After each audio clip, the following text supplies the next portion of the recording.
So where and when will Trump and Putin meet, and how strongly does Ukraine continue to attack legitimate military objects on Russian territory? This and other topics we will discuss right now. It's our YouTube channel War and Politics 24. My name is Irina Uzlova, and today with us Michael Sheitelman, political strategist. Michael, glad to see you very much. Hello, thank you for joining us. Good evening, Irina. Glad to see you. So Armen Sarkisyan, known as Horlivsky, a criminal authority from the era of Ukrainian pro-Russian ex-president Viktor Yanukovych, was blown up in Moscow. The explosion took place in one of the elite residential complexes where he was staying with security. How much do such murders instill fear and panic among Russian officials and Kremlin generals, among representatives of the Russian world? Well, obviously it is under the big question if was it work of our special forces or was it just some intra-Russian criminal killing, yeah? That's not obvious. Then in cases when our special forces liquidate generals, like general of chemical weapon, for example, in the Moscow city center, it was just a couple of months ago, it was obvious that this target is the only target of Ukrainian army. But this guy we are speaking about, he is rather half criminal and half soldier. It's not obvious is he soldier or is he criminal element, and he has a lot of enemies inside the Russian Federation, because he had also the big business interests in occupied territories and not only fighting interests. In spite of being the establisher of Armenian-Russian military unit, Armenian-Russian military unit.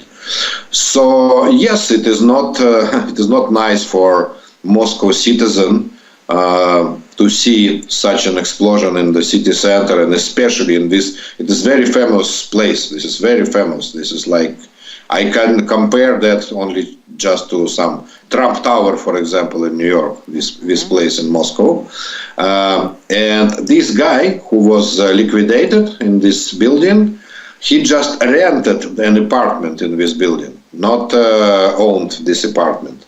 And it's interesting if the next generation of owners of these apartments, they will sub-rent their apartments to war criminal. This is a very good case. If you don't want explosion inside your house, inside your building, just don't give a rent to war criminals. That's clear message, I believe, from Ukrainian special forces, if it were Ukrainian special forces who liquidated this guy.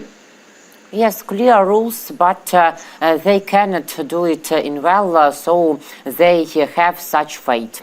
Drones struck fuel facilities in the Astrakhan and Volgograd region of the Russian Federation. On the night of February 3, drones attacked many Russian regions. In particular, a gas processing plant near Astrakhan was attacked, according to Andriy Kovalenko, head of the Center for Countering Disinformation of Ukraine. So, Michael, how do you think? What does the trend of increasing attacks on Putin's oil and gas infrastructure tell us about, and how much do such attacks strengthen our position as the future negotiations table? At the beginning, it strengthened our position at the war, not on the negotiation table, obviously. It was, by the way, very unique attack, the first of this kind. Because this Astrakhan plant, this is not just oil refinery, the regular oil refinery. By the way, Ukrainian army hit more than 30 different oil refineries during the war, out of 46 oil refineries. They have in Russia 46 oil refineries, and Ukrainian army struck about 30 of them. So this one was gas proceeding refinery, which is not just energy object. This plant produced from natural gas, produce polymer materials, which is very deep proceeding of gas. And this is rather unique because in Russia we have only 4 big refineries from this kind. One of them in Astrakhan and one of them in Orenburg on Ural Mountains. By the way, this night we also tried to hit Orenburg refinery, the same refinery in Orenburg, but we didn't succeed. And two others Russians they have on Far East, which is very long distance from Ukraine, so we don't have technical possibility to strike. And this gas refinery stopped working this night. So it is 25% of oil of all the Russian gas proceeding. So it is very important from technical point of view, and we can't say how long it is stopped. It stopped its operation, but obviously we will feel the lack of some materials in Russian Federation, and this is military materials, also polymers. So this is first. Second, it is just a war, yeah. And in our war, we strike a lot big Russian, big Russian manufacturers, and the best target is gas and oil, because we have secondary explosive in this manufacturing. When you strike, for example, some timber production, you just strike with you 40 kilo of nitro in your drone, and that's it.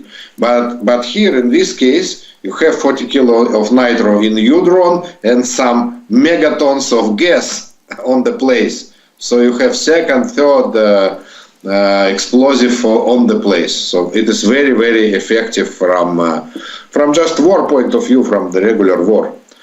Speaking about negotiation, I'm not sure this is a part of negotiation, but interesting is another point. This technical possibility of Ukrainian army to hit so many targets of Russian oil and gas production means we use hundreds of drones per day, hundreds of drones. And this is huge, big drones, like planes, like small passenger planes. And from American side, we heard that United States finance production of these planes. And this is produced in Ukraine, but with American finance. So obviously all of these targets we have today, they are, let's say, they were negotiable with Trump administration, I believe. So this is part of Trump program of hitting, pressing Russia and pushing Russia to negotiation. This is first. And second is the more sanctions. Yeah, this looks like one more sanctions on Russian gas and oil, and reducing production of Russian gas and oil, and reducing Russian gas and oil on world market, which is also part of President Trump program. So the good news that United States support us in these actions. And I think, why doesn't Putin protect his gas and oil facilities, or is Putin simply unable to do it? It seems to me that Russia is large in territory, but weak in essence. Yeah, absolutely impossible. We have, as I mentioned, we have about 45, 46 oil refineries plus gas refineries. Plus, we hit not only refineries, but we hit also storage of gas and oil, and together it is hundreds of points on all the Russian territory, which is absolutely huge. And we don't know what point we will hit today. We have some counter drone weapon, but this is not missiles. This is not missiles on each refinery. You can't put missiles on each refinery. You can only use some rifles, anti-drone rifles. Yeah, and in each case, our army uses not one drone which hits the refinery. For example, average attack, as I see in the press and the reports, average attack on refinery is 30 drones simultaneously. So, and for us, enough only one can get to the target. And this night, by the way, 3 of them got to the target in Astrakhan. Yes. Donald Trump, USA president, says that his administration has meetings and talks set with Ukraine, Russia, and various parties. So, how important is that Trump and his administration negotiate with Ukraine first and then with Russia? Does the order matter in this case? What are the parties involved in the negotiations? Is Trump talking about? Maybe is Trump talking about Europe and China, for example? You know, the most philosophical but also practical question, it is what is the role of United States on this negotiation? What is the role? We were used during 3 years that United States is our ally. And the question is, in this negotiation, United States is our ally or United States is just a middleman in negotiation? We don't need middlemen. We had a lot of middlemen. We had African Union as middleman, we had China, we had Indonesia, we had Hungary, Slovakia, Brazil, who knows. So why we need United States as middleman? Not obvious. And middlemen usually bring some conditions to both parties. Take the condition from one party and bring them to another party and ask, are you ready to follow this condition or not? But this is not the case. We don't want some conditions from Americans. Russians, they push us. So we don't want Americans to push us. Russians put pressure on us with military way 3 years. We don't want some other force like Americans to also to press us in this negotiation. So that is the biggest question. And if United States is still our ally and not middleman, so in this case, obviously, we should have the common position, Ukraine and United States, and maybe also Europe, if Europe want to join. And only with this common position, we, by American way or Ukrainian way, doesn't matter, get to Russian Federation, to the Russian authorities, and discuss our offer for this negotiation. Till now, we don't see that works this way. Because Mr. Trump mentioned Ukraine and Russia in one sentence. I negotiate with Russia, I negotiate with Ukraine. And not we, Ukraine and US, negotiate with Russian Federation. Which is a very non-pleasant point, let's say. So in this case, does the order matter with whom Trump will first communicate, with us or with Russian Federation? Because our president, Ukrainian President Volodymyr Zelensky, thinks that it is important that Trump should communicate first with Ukraine to build some plan how to speak after conversation with us, with Russian dictator Vladimir Putin. And also symbolic meaning, not only practical, not only plan, but also this first meeting between Trump and Zelensky will show all the world that we are still allies. And Americans were not middlemen in this case. This is the difference. And this is why we insist on first meeting between Zelensky and Trump, and only afterwards some calls or something between Trump and Putin. On your opinion, are we still allies, or Donald Trump hasn't already made the decision about it, who is USA or who will be USA for us? Exactly. It looks like we are not allies in this case. In military field, we are allies, but on negotiation table, it looks like they are between us and Russians. But we don't need anybody who are in between. We could communicate directly. There is no problem to communicate directly.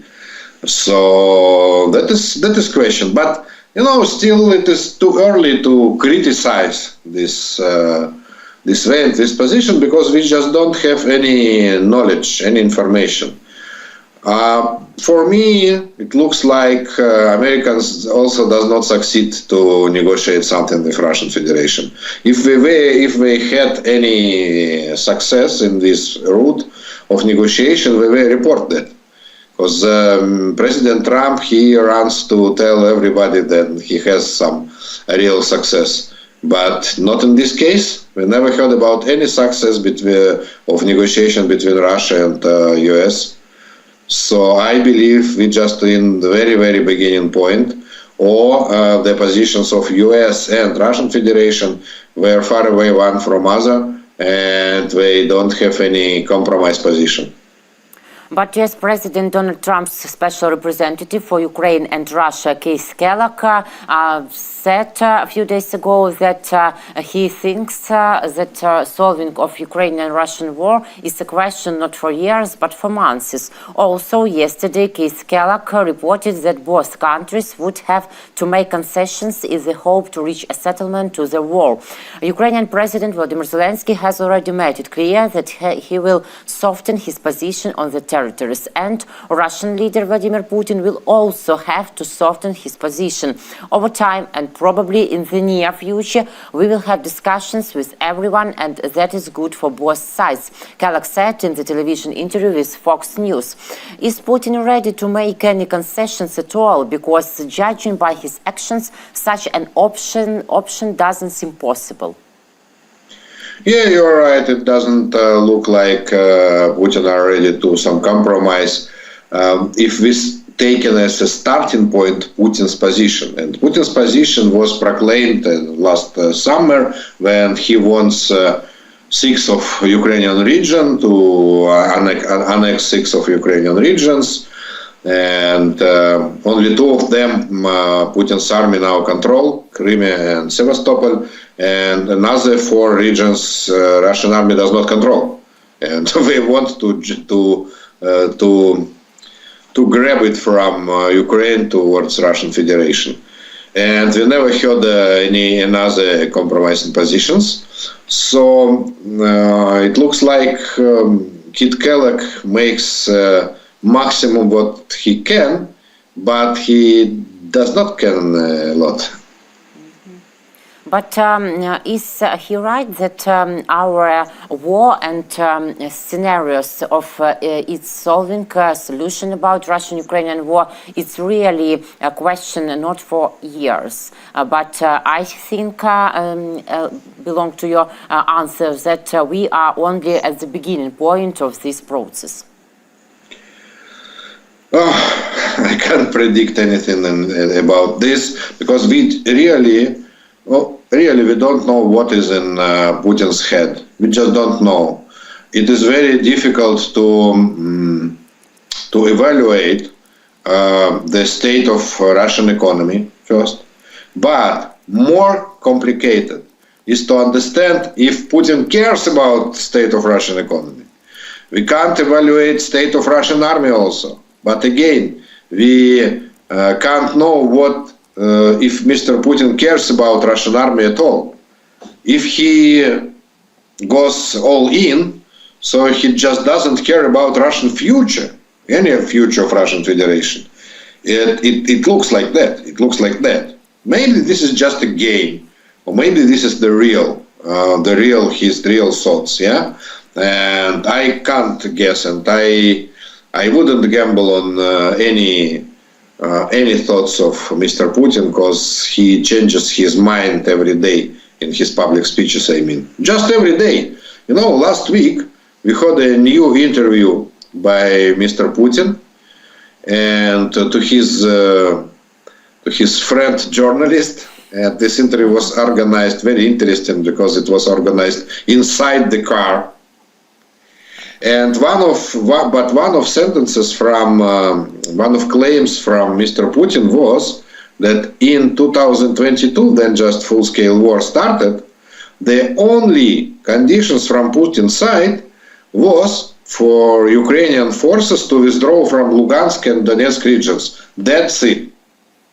But if it is true, so why he started war against Kyiv and Odessa and Nikolaev and Kherson and absolutely in other regions, and why he wanted to destroy Ukrainian and wanted to change the power in Ukraine, and he brought his his old friend Mr. Yanukovych to be Ukrainian president. It is absolutely not true, but because if they absolutely another thing really happened 3 years ago. And now he claims that he just wanted 2 regions. So why now he wants 6 regions? Why now he wants 6 regions if 3 years ago he wanted just 2, as he claims now? It doesn't look like, somebody who is going step by step to the same direction. But why has Kit Kellogg not visited Ukraine to this moment? Maybe we see that the negotiation process itself is being delayed, or it's only and just a matter of that preparatory steps to the future negotiations. Why? Today we heard from President Zelensky that this visit is prepared, visit of Kit Kellogg to Ukraine. But I believe he postponed this visit because he doesn't have any success with his contacts with Russians. I can't say if the call between Trump and Putin took place. We don't know. But obviously the team of Kit Kellogg had some conversation with team of Mr. Putin team. And obviously they don't have any success. With minimal success, Kit Kellogg were here or in Moscow to discuss the details. But now to come and to say, I don't know what Mr. Putin wants, that is not so, not so promising visit. Okay, but we are waiting to Kit Kellogg, and not only for him, Marco Rubio, Secretary of United States. Also, we are glad to see him there. President of Ukraine, President Volodymyr Zelensky, told about it a few days ago that Marco Rubio, State Secretary, can visit Ukraine and see how we live under the pressure and aggression by Russian Federation. Maybe will we see Marco Rubio's visit to us? This is 2 different cases, because visit of Marco Rubio could be connected not only to peace process. Kit Kellogg has only one job. This is peace process between Russian Federation and Ukraine. Kit Kellogg does not care about, for example, financial aid to Ukraine. Kit Kellogg does not care about the future of Ukraine, if Ukraine will be part of NATO or will be part of European Union. Kit Kellogg doesn't care about supply of weapon to Ukrainian army. All of this is the sphere of Marco Rubio. So visit of Marco Rubio is very important, and we had a lot to discuss with him. Our authorities had a lot to discuss with him, but it doesn't necessarily connect it to exactly peace process and negotiation with Russian Federation. This is a difference. Okay, thank you. Reuters reported to Russian sources said to Reuters that Saudi Arabia and United Arab Emirates seen as possible venues for Trump-Putin summit. To Russian sources say, why these countries? Why not consider Turkey, for example? I don't see any logic after this, just anything. Because why to fly to Saudi Arabia? Mr. Trump has a lot of contacts with Saudi Arabia. It is not regarding Russian war, it is only regarding prices of oil, and this is not connected to Putin. And believe me, in this world there are a lot of places where American president and Russian president could meet one another. Last meeting between Russian and American president was 4 years ago, and it was between Biden and Putin, and it was in Geneva in Switzerland. And I believe then during the Cold War, the meetings between Gorbachev and Reagan, we were in Malta, we were in Reykjavik. So believe me, the globe is big enough for the meeting of these presidents. And additionally, it doesn't matter where we will meet. What matters if it will be on with the conditions of Ukraine or not. That is important. But it seems to me that for Russian dictator Putin, it can be important because 123 countries can arrest him. Yeah, you're right. Yeah, in this case, you're absolutely right. Yeah. Okay, and this number of these countries are really pretty for sounding. Okay, Putin is afraid not only about arrest, but afraid of negotiations, direct negotiations between Ukraine and Russia. He cannot admit defeat. Ukrainian President Volodymyr Zelensky told about it in an interview for an Associated Press. Why is Putin so afraid really of direct negotiations with Ukraine, and what does his latest statement in that car with his Russian propagandist Zarubin about Zelensky illegitimacy indicate for us? What is Putin counting on? Yeah, it looks like, it is very strange to say, also for me it is very strange to say, but it looks like he has some fear for President Zelensky. Putin has some fear about President Zelensky, just physically on some physical level, I don't know, on psychological level, because he never met opponent like Mr. Zelensky. In his political life, he met, opponents or how to say that, or two soft opponents who follow the rules, very old-fashioned diplomatic rules. And Mr. Zelensky not one of this kind. And also, with years, and Mr. Putin is president of Russian Federation during the last 25 years, he got to be not so flexible guy, about President Putin, not so quickly thinking guy. He is rather a stubborn old man, and he speaks like stubborn old man, and he looks like stubborn old man. So it is difficult to negotiate with very rather young and quick thinker Mr. Zelensky. So Mr. Putin just feels personally that he will lose to Mr. Zelensky in each negotiation, in each conversation. He will lose to smart thinking and quickly thinking Mr. Zelensky, and rather strong, also strong guy from mental point, about Zelensky. So he wants some other opponent. Mr. Putin, he wants some other opponent. But this is psychological, this is something psychological. And also, Russians, they want to, and they declared that they want to negotiate only with United States about the future and about the fate of Eurasia and Europe and the globe. Yeah, that was claimed by Foreign Minister of Russian Federation, Mr. Lavrov, and also by Kremlin spokesman, Mr. Peskov. And they want to meet one another, two guys, Putin and Trump, and probably they want also Chinese President Xi to sit together. This is what I describe now, it is Mr. Putin's dream. And they discuss the future of the world. But the reality is different. Russia is a very small country. This is a big country in geographical position, but this is a very small country from economic point of view. So this is only country number 20 or 50 in the world, something like that, and only 2% of GDP, of world GDP. So the place of this country, of Russian Federation, is not on the table of big guys. Obviously, he is just some regional Tsar and not more. And it is difficult to him to recognize that. And this is why he wants personal negotiation with Trump.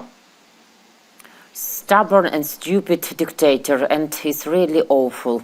US President Donald Trump believes that the decision to impose tariffs on goods from Canada, Mexico and China is justified, even if it may be painful for the US economy. Can it be argued that Trump really started a trade war, and how high are the risks now for the USA, for the Ukraine and the whole world of further inflaming economic confrontation? Well, this is not part of our war, obviously, and all what happens between US, Canada, Mexico, we can't interfere there. It's just not in our competence and not in our work, absolutely. We just could be some neutral side in this. And the only care is about the next step of Mr. Trump, because he said that the next his the next target of his economic war is European Union. In this case, we had a side we should stay about. It is European side, obviously. And Mr. Macron, for example, President of France, said today two very important things about this potential economic war between the US and the EU. First, we should be ready to fight back, European guys, yeah. And second, we want to double our army. That is Mr. Macron said. And obviously, when he said about doubling army, it is not to be in the situation like Denmark now is. Then Denmark couldn't fight back to United States if United States occupy Greenland. So it is very dangerous situation for Ukraine. But it is dangerous for Ukraine is for part of European Union, not for Ukraine itself. Clear, understand. Michael, thank you very much for our today's conversation and for your clever opinion, for your time. I sure see you next week. Take care. Thank you so much. Thank you, Irina. Bye. Bye. Michael Sheitelman, political strategist. Irina Uzlova, my name. Guys, thank you for viewing and for joining. See you next week. Take care.